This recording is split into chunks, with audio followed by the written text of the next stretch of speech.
This is Furry Fandom News from GFTV. Little Island Furcon held its second in-person event on June 10th to 11th. The guest of honor was Indonesian fursuit maker Daza.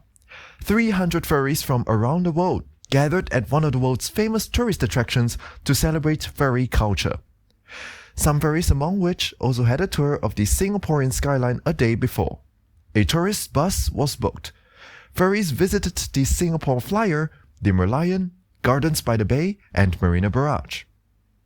GFTV's team members and friends were there in all.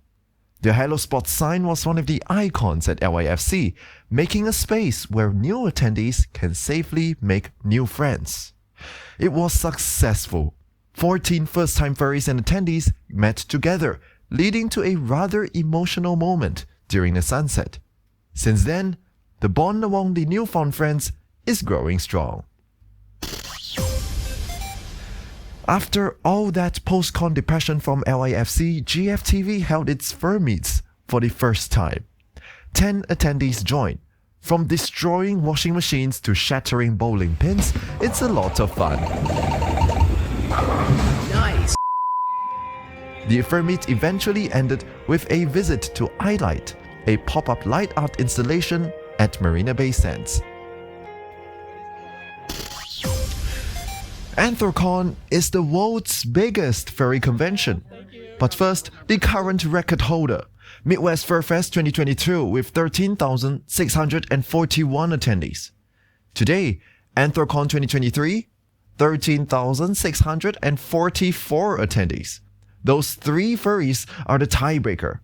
But Anthrocon got their record down in history during a rather suffocating time. Canadian forests were burning to the north in their worst yet, suffocating cities from Toronto to New York and Pittsburgh. One attendee reported an air quality index of 167. Quite unhealthy it was. And it's not just that. How about a bad wallet day? Reportedly, an Anthrocon admin said the Furcon was fined over $10,000 because of attendees putting furry stickers in the venue's public space. Well, let alone on lampposts in the streets of Pittsburgh. But despite such setbacks, it was a great furry weekend. Furries, local and global, came back to the welcoming arms of Pittsburgh as usual, vibrantly coloring the streets as a recognized cultural icon of the city.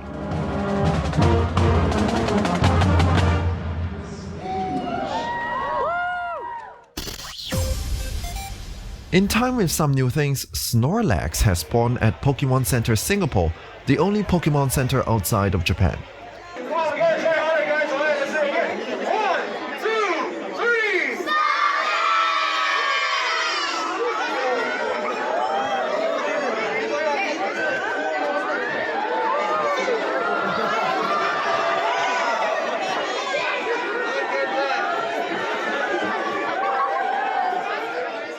Pokemon fans young and old ran all the way to Changi Airport to catch sight of this iconic, perhaps huggable Pokemon.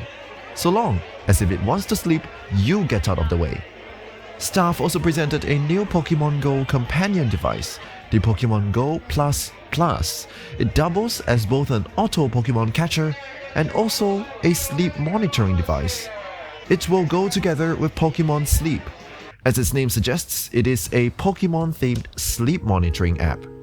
Though the release date is on July 14th, the app is not in Singapore yet, as of July 17th. Good morning.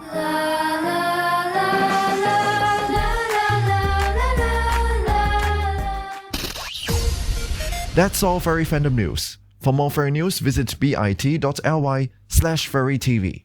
Have a great and wonderful, fluffy day.